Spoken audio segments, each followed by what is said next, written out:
Welcome and congratulations to all of you on braving this weather to get here. Very smart, because we have a great speaker this evening. I'm Victor Navasky, and just before I introduce our guest, just want to say that, as you know from previous emails, those of you who have attended are on a special list to get invited to a dinner that we have one-on-one with editors, and Robbie did one a year ago. It was a great success for many students, and there are only 10 who get to go to each dinner. We buy you a dinner. It was their best experience at the journalism school, they said, Robbie, so I want to thank you for that. Before I tell you what I've been thinking about Robbie, I just would say that on my way down the aisle, I was told it's her 15th anniversary at Elle, and circulation has gone up 53% since she got there. So that's, I'll give you a hand for that. Oh, So, thank you. Thank you. whoops. I'm going to pull this out.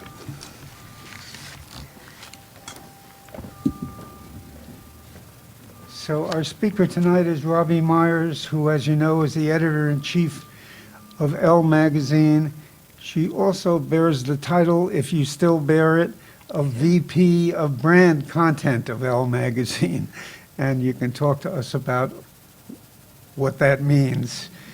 I always hear the word brand and I stop listening, but for you, I'm going to listen very carefully. So she began her career as an editorial assistant at all places at Rolling Stone, which, as you may know, which the dean of our school and the dean of students have agreed to investigate their most famous story this year and report back, and their report will appear in Rolling Stone and in the Columbia Journalism Review on their findings of what Rolling Stone did right and wrong. Robbie was an editor at Interview magazine when Andy Warhol famously was all over the news, and you couldn't get away from him. And I hope we'll have a chance to find out what that was like. And she was an editor at 17 magazine, which it seems to me every teenager in this country reads. I don't know what the numbers are, but it's very impressive. And before joining Elle 15 years ago, she was the editor-in-chief of Mirabella magazine. She had served as the vice president and secretary of the American Society of Magazine Editors, and her curriculum vitae is too detailed for me to go into here, other than to say that she was recognized as one of the 100 most powerful U.S. fashion magazine editors, for better or worse. So here we are. That's great. Now, instead of your being subjected to a lecture this evening, what we're going to do is I'm going to ask Robbie some questions. We're going to have a conversation, and then I invite you all to join in. So let's welcome Robbie Myers here. And Hi, thank you. Thank you, Victor.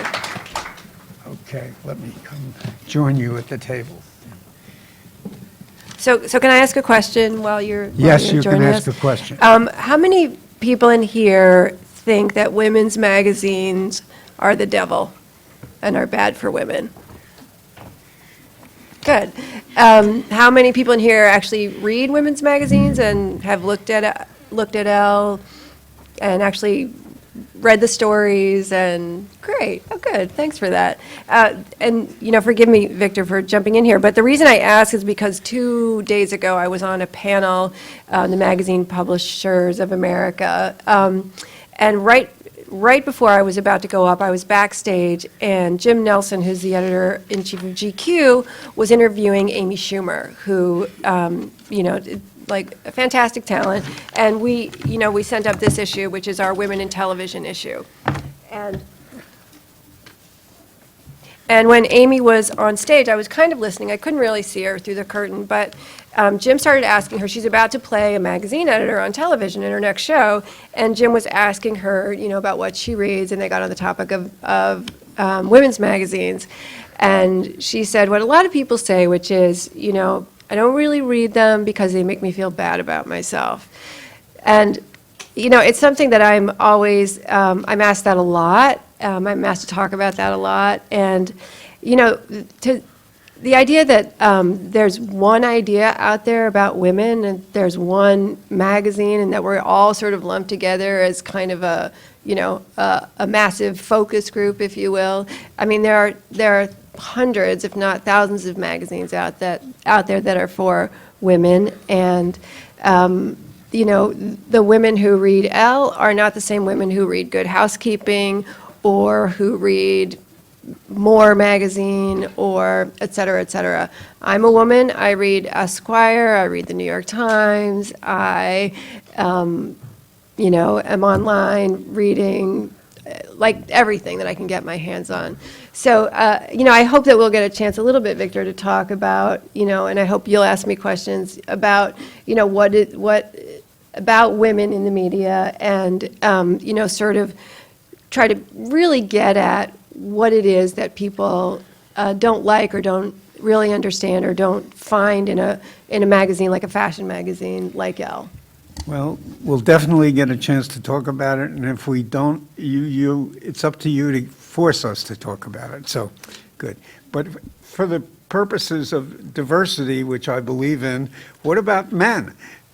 How many male subscribers do you have? Do they read the magazine? I The should way I know do? this. You're gonna ask me numbers, and we're on the record here, so I don't want to say the wrong thing. But most of our readers are women. I love hearing from men. I love it when they email or when they post something on Facebook or when they actually sit down and bother to write a letter. And I'm happy because they're actually reading the magazine, not just looking at the pictures. Well, it's a surprise to me. I'm an irregular reader of Elle, but one of the things that surprises me about it is the language, because I remember way back when it would have been unthinkable to use the word fuck up, which is all over the current issue, or to talk about vaginas the way that you do We in the have them. current issue, or to, anyway, it's a very, or to hand out condoms at your public events, the way I gather happened in the story that you tell about your cover person. So there's been a major change You mean in terms of of that- what you can do and of what's expected and of what people's image of a woman's magazine is. Well, and a woman's exactly, and fashion again, magazine. it's sort of like what is the perception of what a woman is? Well, it depends on the woman, and we break ourselves off into any number of kind of various identities and groups, But in terms of the language, typically what we're doing is we're quoting people, and that's how they express themselves. And I, sort of feel like, as a journalist, you want to give sort of the truest picture that you can of how people talk. It says something about who they are, and it's their natural voice. And so, we don't go out of our way to sort of say things that are, crude. That's not really our point of view on things, but people talk how they talk, and we want to honestly represent that. Good, great. Now, why don't you, I would like to start by asking you how you got here, how you got to the top of Elle's masthead, and say a few words about your career. I mean, like from your the brilliant very career. beginning, from, Rolling Stone? Well, I would start at age 2 and then. Well, we don't have to no. go that. I started reading. Well, I came to New York from a land-grant university in the West, from Colorado. I'd been to New York before, but I knew somebody who knew somebody. My cousin was working at Condé Nast, and we loved magazines, but she said, I'll see if I can get you an interview, and why don't you come out? And basically, her stepmother was working also at Condé Nast, and they're like, they love families, we're gonna, it shouldn't be too difficult. Well, they didn't love me. I failed the typing test, And I didn't, and they both told me, well, you'll take a typing test, but don't worry about it, it'll be fine. I failed the typing test, but I don't think that was the real test that I failed. I'm not sure what it was. But, so now I really needed to get a job. I was sleeping on somebody's futon, sleeping on their sofa, and I needed to get an apartment, and, like, what am I going to do? So I knew somebody who knew Jan Wenner at Rolling Stone. All right, I was a reader and lover of magazines then, but I'd never studied the masthead. So I'm like looking at the masthead for somebody whose name starts with a Y, right? I'm like such a hayseed, if you will. And I'm like, oh, right, Jan, that's the one at the top. The weirdest thing, I called at like 7:30 at night, and he picked up the phone. Somebody had given me his number. He picked up the phone, and I said, oh, I know so-and-so, and blah, blah, blah. And he's like, oh, send your resume, and he slams down the phone. So I showed up the next day with my, like, little black dress with pointy white collar, bow in the back, with my resume. And I said, oh, I'm here to see Jan. And his assistant came out and said, I don't have you on my schedule. I was like, oh, no, we talked last night. And she's like, okay, come in, sit down. Of course, I never got in to see Jan, but while I was sitting there, I was, just sort of watching everything. And she said, can you type? And I said, I can type. Like, these fingers are on fire. And she said, well, why don't you come back on Monday? There is an opening, and you'll take a typing test, and we'll talk about it. So I went to Barnes & Noble, and I bought You Can Learn to Type book for $1.97 in the Barnes & Noble bin. They don't really have those things anymore. And I taught myself how to touch type over the weekend. And I went in there, and I was like, I can do this. And I think it was my third day at Rolling Stone after they hired me. It was the Rolling Stone Christmas party, which in like 1983 was epic, because it was like Rolling Stone had really just come to New York from San Francisco, and the ethos of the place was still very much rock and roll. I won't say it was underground, but it was very anti-establishment and speaking truth to power, and it was like the place was filled up with people in rock and roll. So, day 3, I'm at this Christmas party. I'm like, this is going to be fun. Journalism, like, magazines is going to be fun. So I was there for about 2.5 years. I learned a lot. And I went to Interview Magazine. As Victor said, Andy Warhol was still alive. It was an amazing place to be because I went from Rolling Stone, which was really a really hardcore journalistic institution. And then I went to Interview, which was all about the image. It was really about the picture. And I remember one time, like, somebody had gotten an interview with Caspar Weinberger, okay? And that's an old name you don't remember, but I remember the copy came to me, and I was like, wow, we're talking to him about his decorator, where he likes to eat in Washington, D.C., and I was like, I'm sorry, I don't understand. Like, you had time with one of the architects of what was then a big political scandal, and you're talking to him about decorating, and the art director, he like clamped his big hand on my shoulder, and he said, oh, that stuff is really depressing. People don't really want to know about that stuff. So I was then introduced to the world of style and aesthetics, but it's easy to dismiss that, but in fact, it is kind of an incredible and amazing world that's equally as full of talented and creative and driven people who are after a different kind of truth, perhaps, but it's still quite valuable. And I think those two things together sort of set me up. And I left Interview to be the editor of a magazine called Careers. And everybody that I knew from Rolling Stone and Interview were like, oh my God, you will never get into a good party again. No one's going to let you into a club. Why are you going to a magazine called Careers at, I think I was 26 or 27, and I said, because I'm going to be the editor of a magazine, and I don't know what that means, but let's try it. So I was there for about 9 months, and then, boy, it was so long ago. As Victor said, I've been at Elle for 15 years, and then the other one for 5, and the other one for 10, like, I'm 100. But then I left there, and I think I went to 17 magazine, where I stayed for about 5 years. And I started as a senior editor, and I ended up as the managing editor before I left. And I will tell you, if you have any sense of mission about, wanting to like make an impact and really affect people's lives and change their lives, work for a 14-year-old girl. Because especially at that point, there was no internet to speak of that, that certainly that young women would have any access to. And they got this magazine. One in every 2 young women in America read that magazine. And it came into their house, and it was for them. And it was right at the moment when they're breaking away from their parents, they're forming a worldview, and we did incredible things, like around, in between like cute boys and cute skirts and blah, blah, blah. We talked about anything that was going on in the news, from politics to crime stories. I mean, one story I remember in particular, I don't know if you remember this, Victor, but it was the story about Yusef Hawkins. Okay, he was a young African-American kid who went into an all-white neighborhood in Brooklyn looking for a used car, and he ended up getting killed by a gang of white kids. And I said to the editor-in-chief, I really want to do this story. And she said, okay, how are you going to do the story?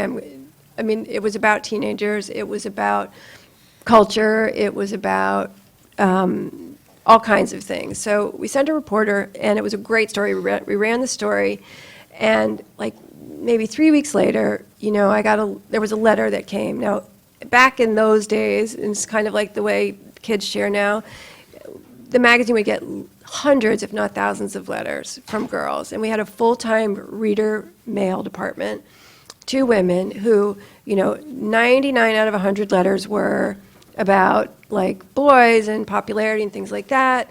And then there were other letters about things like sexual abuse, and I don't have anywhere to go, and my parents are beating me up. And we would do stories on this in the magazine, but also these 2 women who worked in this department worked as a resource for these young women to get them in contact with the right agencies and people to take care of them. So anyway, the story came, the story went out, and there was this letter, and I opened it up, and it was like dotted with the eye was dotted with a flower, and there were like smiley faces and butterflies. And it said, Dear 17 Magazine, thank you so much for that story. I didn't know until I read it that my father was a racist, and I don't want to be that. And I thought, okay, so, like if you have certain things, ideas about the world, and you talk to young women, you can actually make an impact on their lives in an important way. So I was at 17 for about 5 years. I left and started a magazine, was for young men and women in partnership with NBC. It was called Tell. I was there for exactly a year. I went to the startup of InStyle, which was an amazing place to be when that thing started, just because I'd never worked in the timing culture. And, it's like the storied house of Henry Luce, and that the values of Time magazine, the original magazine that started it all, it was part of the culture, and it was really a journalistic institution. And, those best practices were in everything, meaning like if you were talking to Sybil Shepherd about what kind of shoes she had in her closet, somebody had to be, in the closet counting the shoes. The fact checking was quite rigorous. Then I went from InStyle to Elle, and I was there as a senior editor. And I was one day called into the editor's office, and she said, on Monday you're going to be named the editor-in-chief of Mirabella.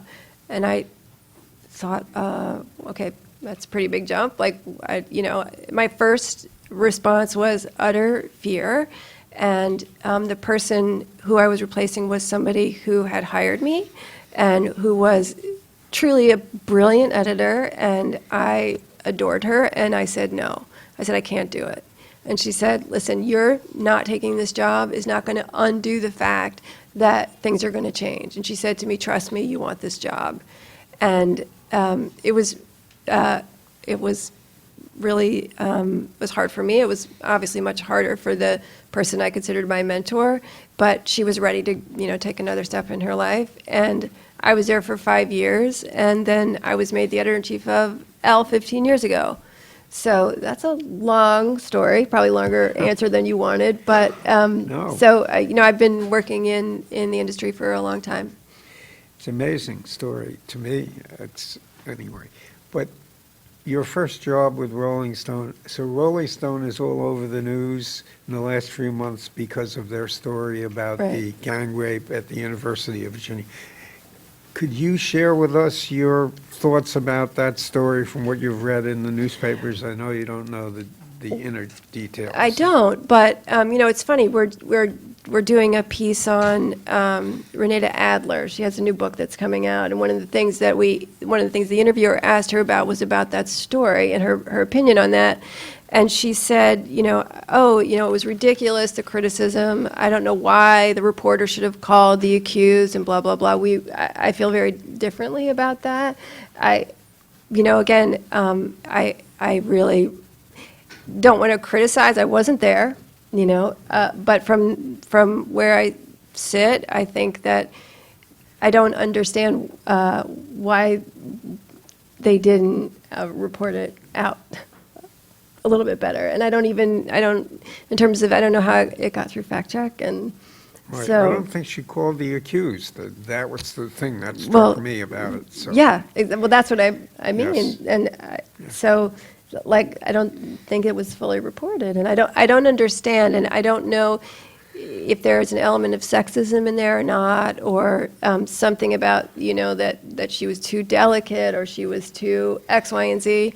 She was on the record accusing somebody's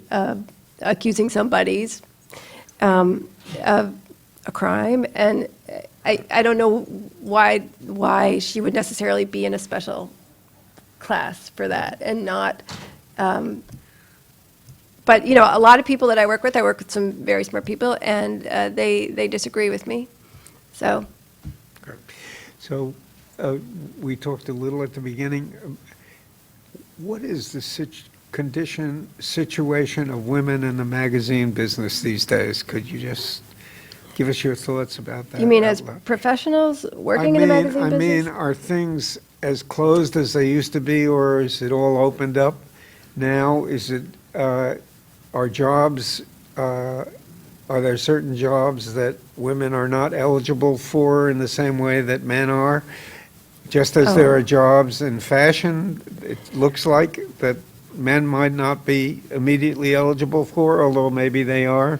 But I'm curious what your Well, I think thoughts in are about upper that. management, it's still, Hearst had a female executive at the top for a long time. We now have David Carey is my boss, and he's amazing and brilliant and loves magazines. But I think if you were to look across the landscape, most executive positions are still held by men.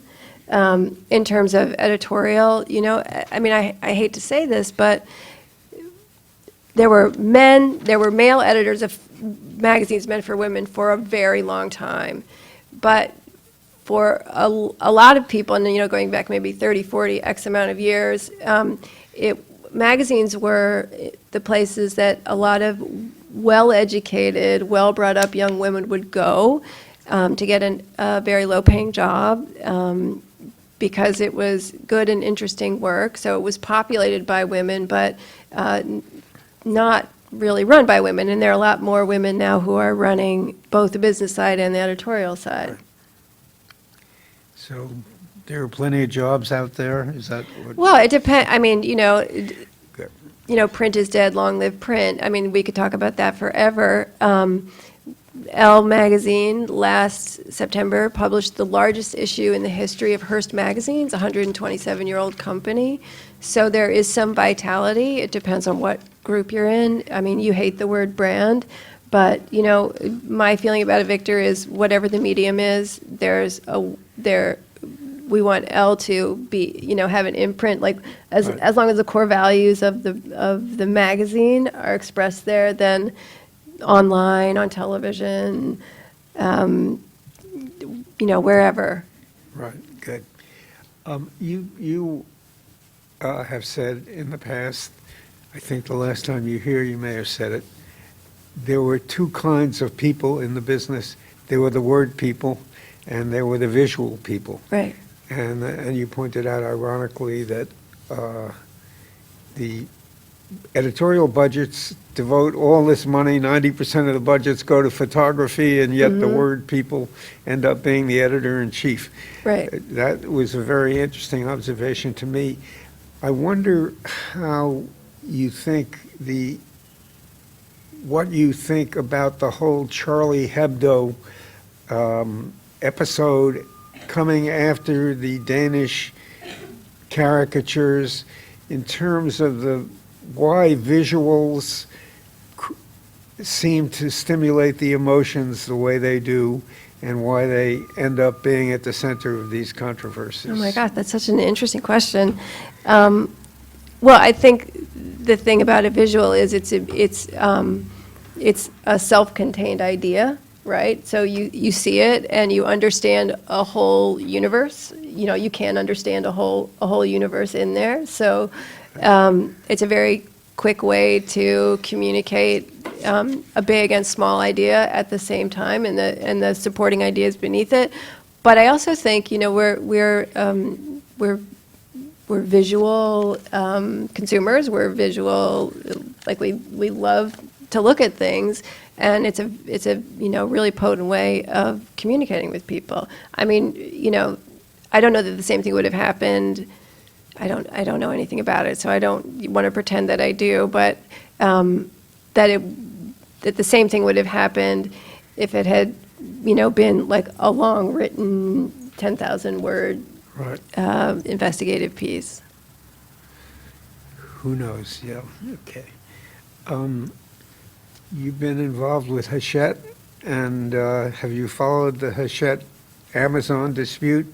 Yeah. Which, to me, I'm curious if you would share with us your thoughts about that. I don't know that everyone here knows what happened there. And to me, also, it's in the context of what are the other major changes that have happened in the business in the last years, and how does this, the new electronic availability of everything change what you do? So. Well, I mean, I think, you know, the dispute between Hachette and Amazon, again, I'm not an expert on it, but the fundamental question that is being asked is who gets paid? And should the people who are creating content, how much should they get paid in a world where everything is free, meaning all information now is pretty much free. And, you know, we did a cover on Angelina Jolie. It got 2 billion, close to 2 billion press impressions, and that's based on how far it went. You know, another magazine cover that we did a long time ago that got that many. And, you know, a lot of people made like a lot of money off of our content, meaning like it drove their websites on that particular day, and it went around the world. And people are now used to things being free. And there was actually something really interesting on PBS NewsHour last night about Spotify, and the same thing, where artists are saying, I should get paid for what I make and for what I'm creating, and that should be valuable. But I think what's happened is in magazines, in television, I mean, television has always been free. I mean, now we have pay television. I mean, that's, you guys don't remember the time when, you know, there wasn't television that you could sign up for, like, special television. But I think, you know, everybody's so used to getting everything they want pretty much for free that it changes the dynamics of, you know, any kind of communications business, any kind of media. Right. Okay. I think many of the people here have as their aspiration to enter the magazine world. Some are already in it and are taking a vacation from it, but to increase their credentials. Could you tell us how you came to, for example, what a cover conference is like, and how you came to choose to put her on the cover, and what the alternatives were? So invite us into your cover conference. Sure. I mean, you know, in February, we do a Women in Television issue. There are like 5 or 6 times in the year, where what part of our mission is to talk to women who are creating the culture. So that's women in television, creating popular culture, women in television, women in film, women in art, which is, fine art. Is it pop culture? It depends on how you define it. Women in technology. And so when we sit down to talk about this, we look at everything through an Elle filter, meaning we're interested in talking to women who are having a real impact on the culture around issues and ideas that we think are important to talk about. And also people, a woman that somebody's interested in and who is making real impact by asking questions and challenging our ideas about what it means to be young, to be single, to be female, to be sexual, to be creative. And so she was sort of the perfect person. But I will tell you, you can't pick up the phone and say, will you be on my magazine? They're like, yeah, great. It's a really long process. There are people, most celebrities won't be on the cover of a magazine unless they have a project to promote. So you kind of have to know what the timing is. If you have to know, are they already promised to somebody else? And, everybody's sort of battling it out for something that's coming, that they anticipate that's going to be big. Like, for instance, 50 Shades of Grey is opening very soon, and Glamour got, the cover. We actually put Dakota Johnson on our cover a year ago, just because we were interested in her at that moment. We're really interested in women who are at an inflection point in their lives and in their careers, where things are changing for them, and what that change is about and how that's expressed. So, and we love Lena, and she's game for fashion. She loves it, and she has fun sort of expressing herself through how she dresses. So, we worked with her because there's an idea of Lena in a particular kind of kooky dress or just a certain idea. And she really loved the idea of kind of going for this sort of femme fatale thing. Great. This is a personal thing that I have with magazines, so forgive me. I am old enough to remember when I would open a magazine and the contents page would be on page 2. So I still look for page 2 to guide me through the magazines. Do you really think that if instead of beginning the contents page on page 32, you began it on page 2, that you would lose all these ads that are in between? Yes. Yes, okay. Yes. Well, there's the answer. Meaning, There's the short answer. it's and again, I don't run the advertising, and that's great. I mean, there's church and state. I don't want to be responsible for it. It's really complex and hard. But advertisers pay for their positions. They want them. They want to be next to edit. That for any number of reasons, but they pay for their slots there. Right. So there's a premium on that. Okay. And I will say Oprah agrees with you 100%. And Oprah, because she's Oprah, says my TOC is going here. I'm not Oprah. Okay. That's interesting. I didn't know. I agreed with Oprah on that as other things. This is good to know. Let me ask one more question, then open it up to all of you. What advice do you have for everybody out there who, one or two of whom may be looking for a job? Well, I'll say this. Give me a journalist anytime, meaning if you know how to report. I get so many people come to see me because they want to be writers, and we're not a news magazine, but we're also not a collection of essays. We're not a literary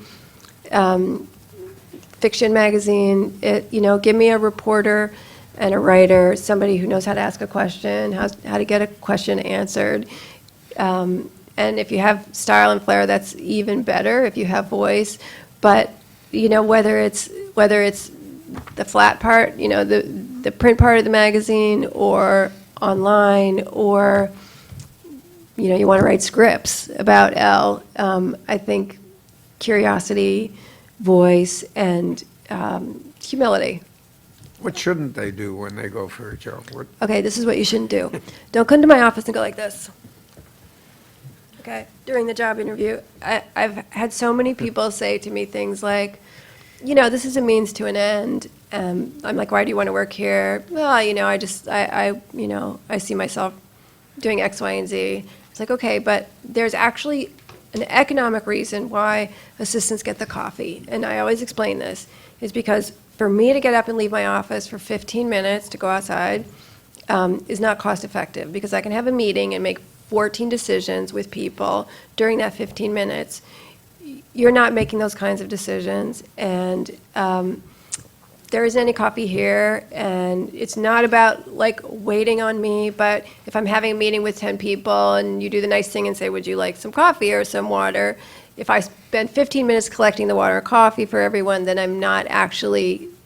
that's time that I'm not spending doing the work of the magazine. So, we're not hiring you to insult you, to insult your intelligence. It's really just about you haven't learned the business yet, and when you do, then you will move up.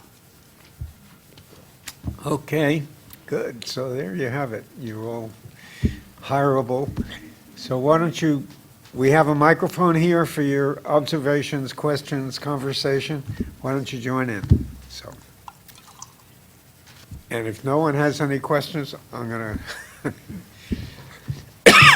If I were hiring, I would listen to these questions very carefully. And so, Hi, Robbie. Hi. My name is Emmeline, and I'm interested in hearing a little bit more about the Angelina Jolie cover, which is one that I love and I've always admired. Can you tell us a little bit more about how that cover came about, as well as why you decided on a black and white cover?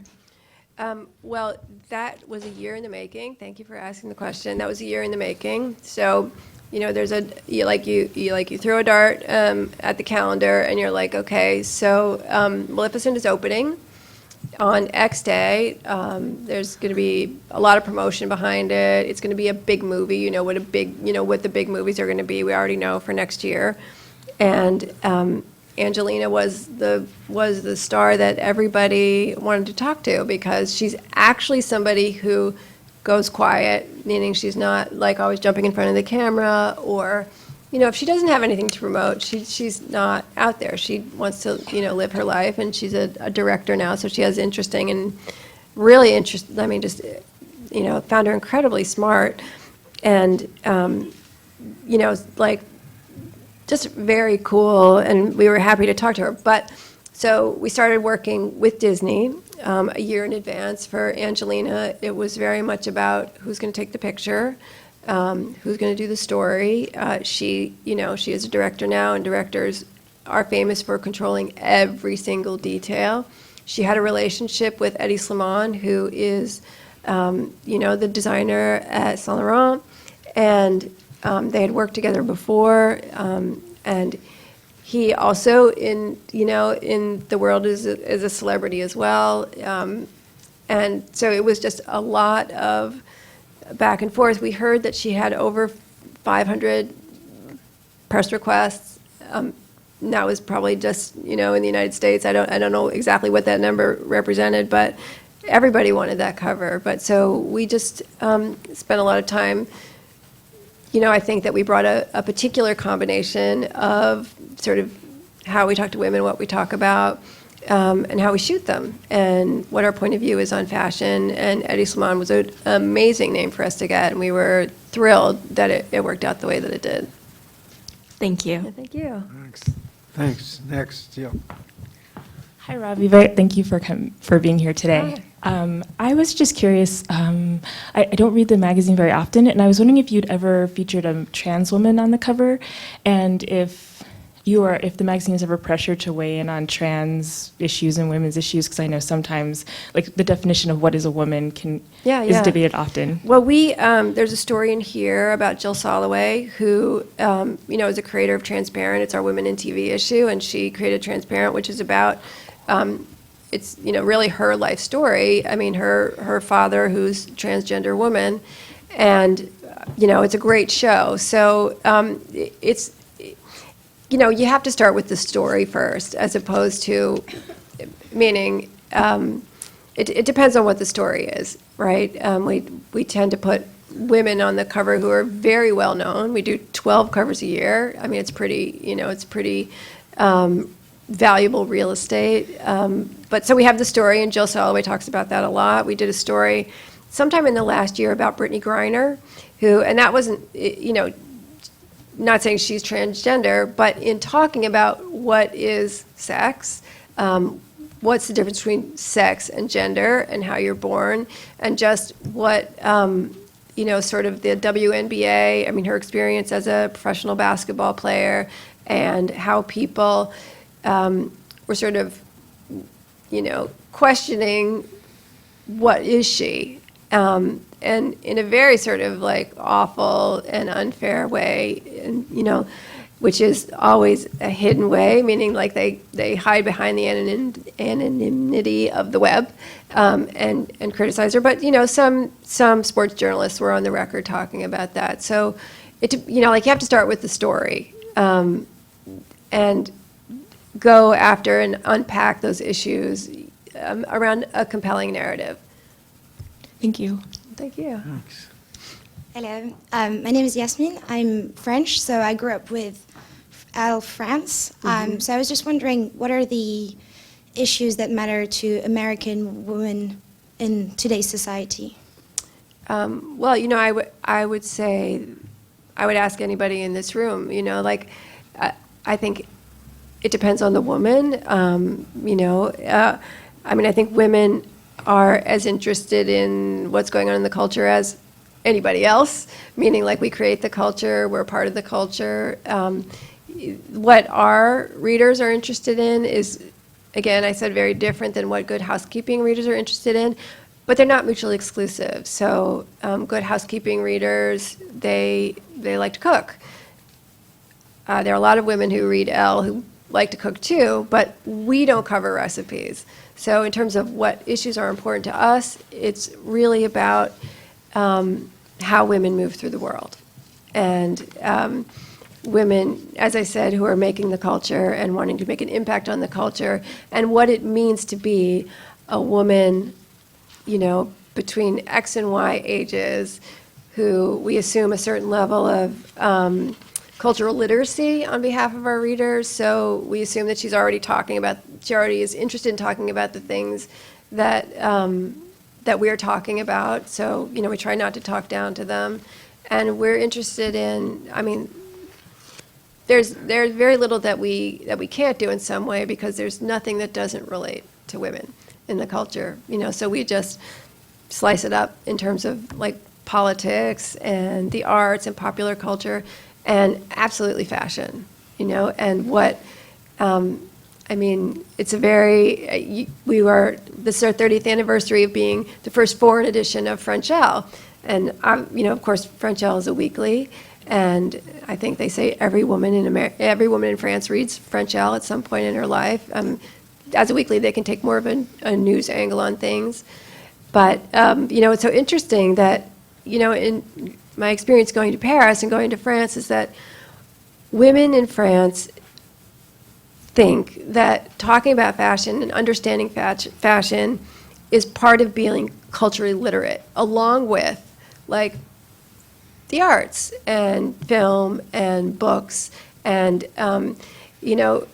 women in America, depending on the generation, have a very complicated relationship with fashion and what it means. And so it's just interesting, being the offspring of a French brand, and how we can approach fashion in a slightly different way. Okay, and that's where I was going to get at. So could you explain exactly what you mean by that? The complicated relationship with fashion that American women have?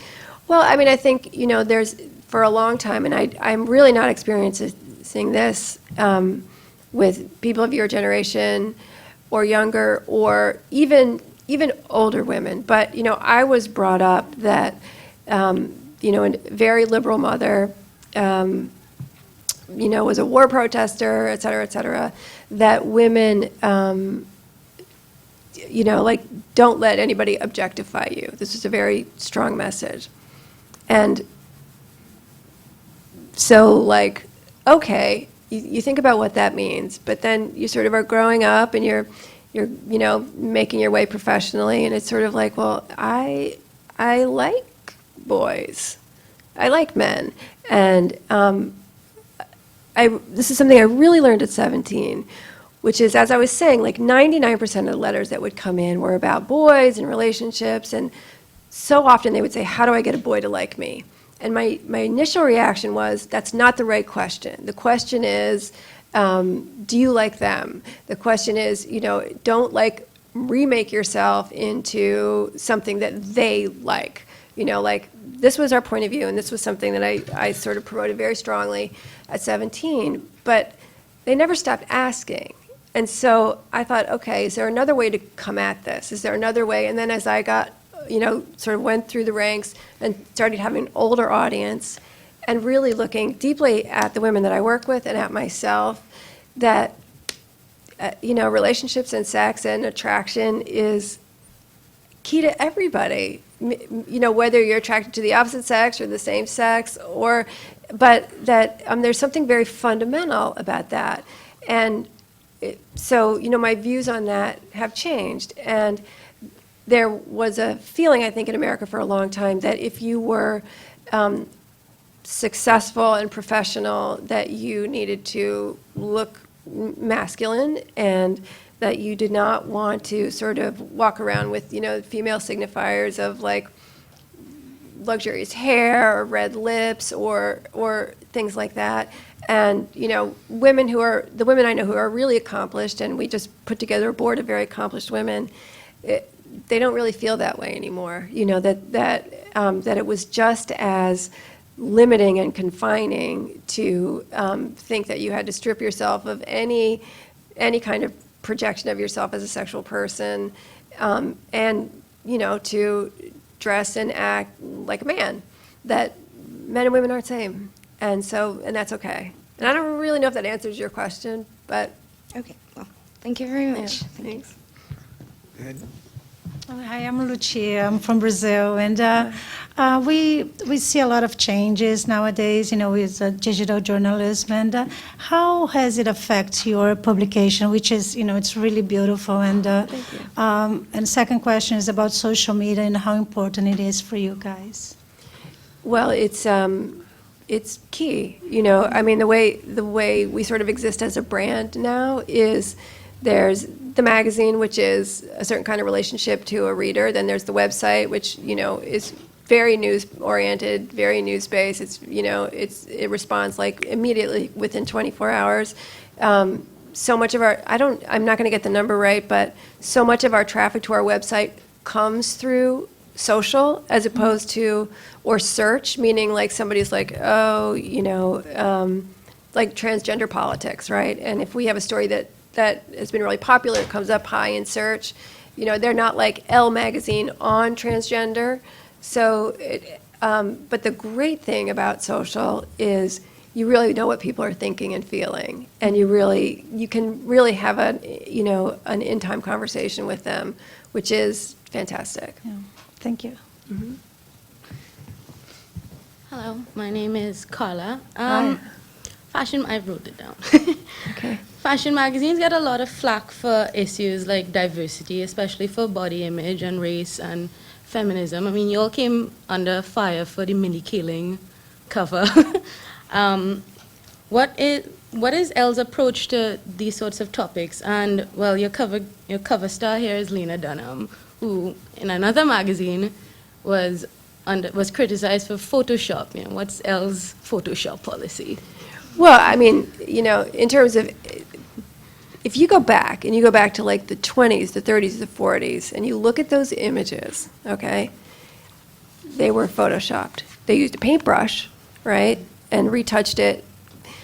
The other thing is that if you go into a studio and you have white walls and you have very bright lights, you're manipulating the image. The idea that images have not been manipulated throughout time is just wrong. And they're not even being manipulated, which is to say that, if you stick a naked light bulb over my head, I will get a less flattering picture than if you, like cover yourself in like tulle or something. That there's any number of ways that a photograph is taken.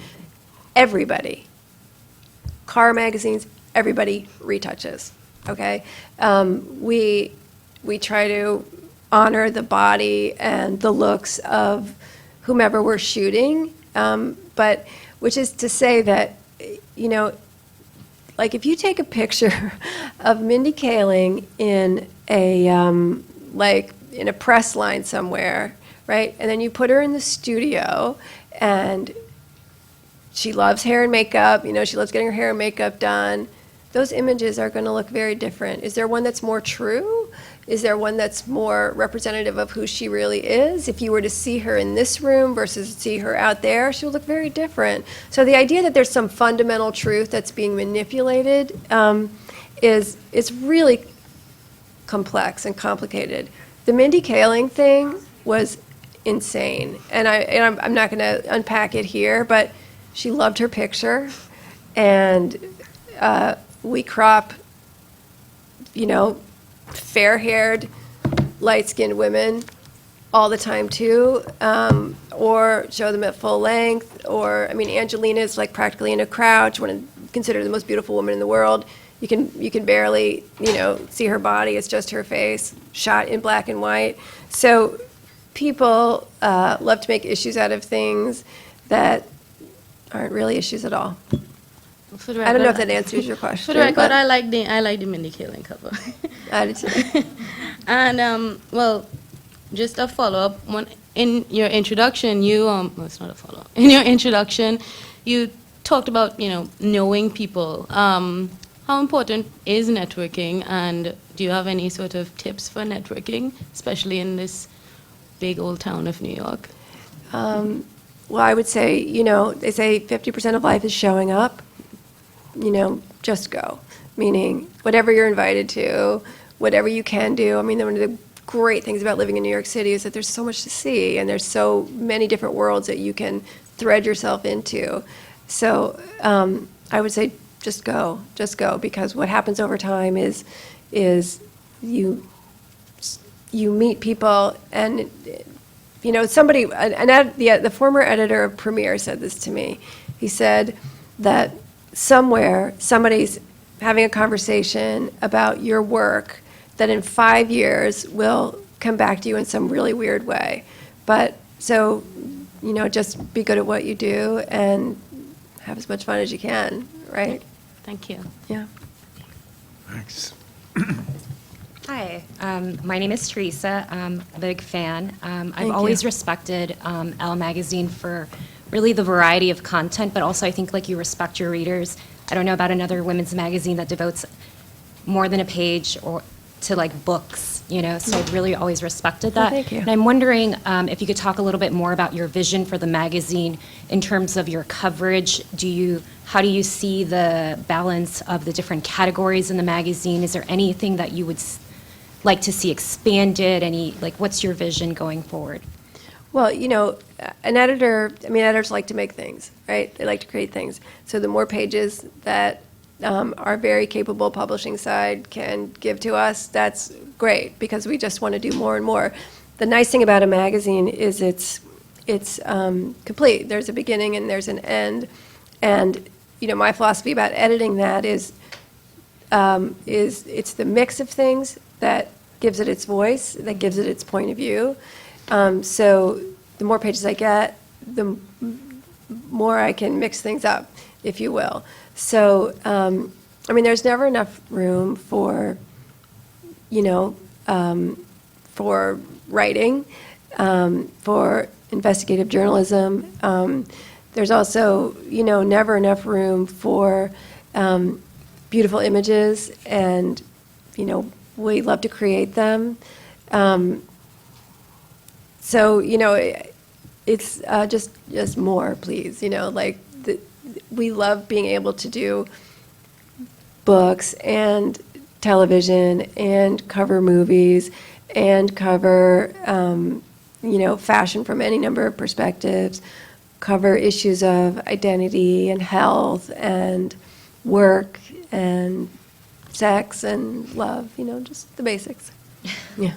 Thank you. Yeah, thanks. Does online open up new possibilities for you? How much of your day is spent, or percentage of your time is spent thinking about that part of the world, or is that all delegated to other Well, we have a very capable editor of Elle.com, and she has an amazing team. Our interaction is really sort of just about like point of view or voice, having to do with things like, when we release the cover, what's the plan? How are we going to release it? When we assign like something around, we did something around in the magazine around abortion rights. So we talk with the editors of Elle.com. How are they going to support the story? How are they going to express it, and what are they going to do? So, yeah, it's just it opens up a lot. Great.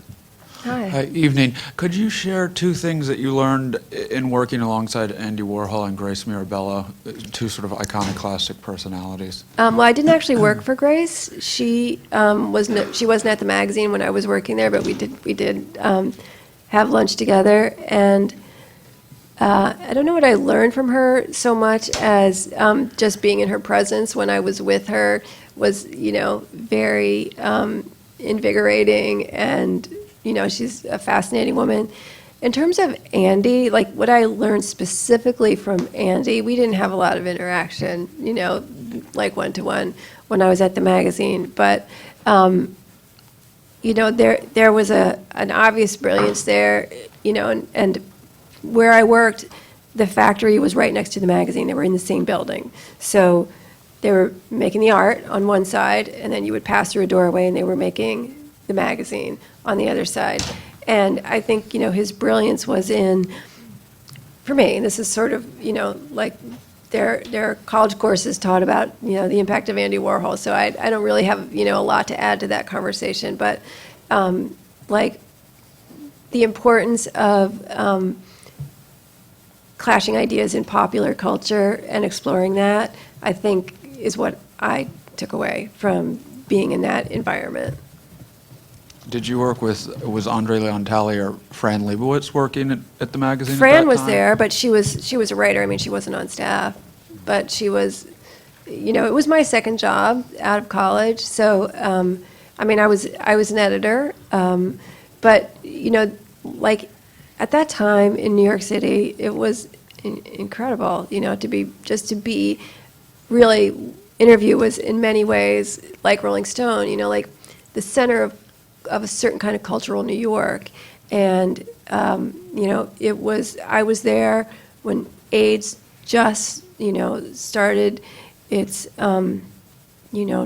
like terrible march through the artistic community in New York City. But, it was really a center for, like the beating pulse of New York City, So it was an incredible experience being there.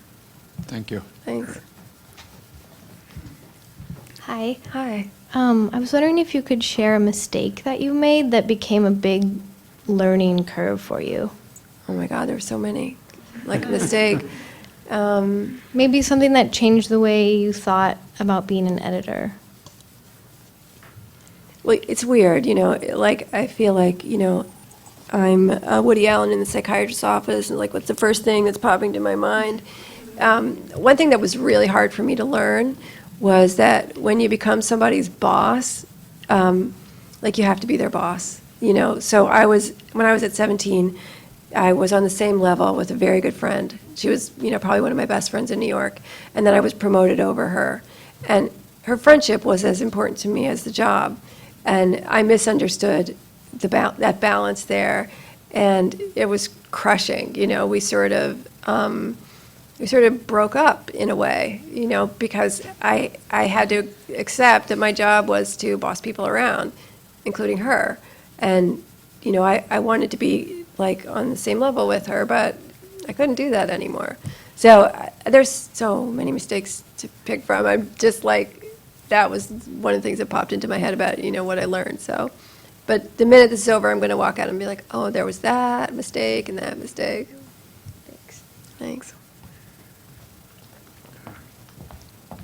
Hi, my name's Caitlin and I'm from Scotland.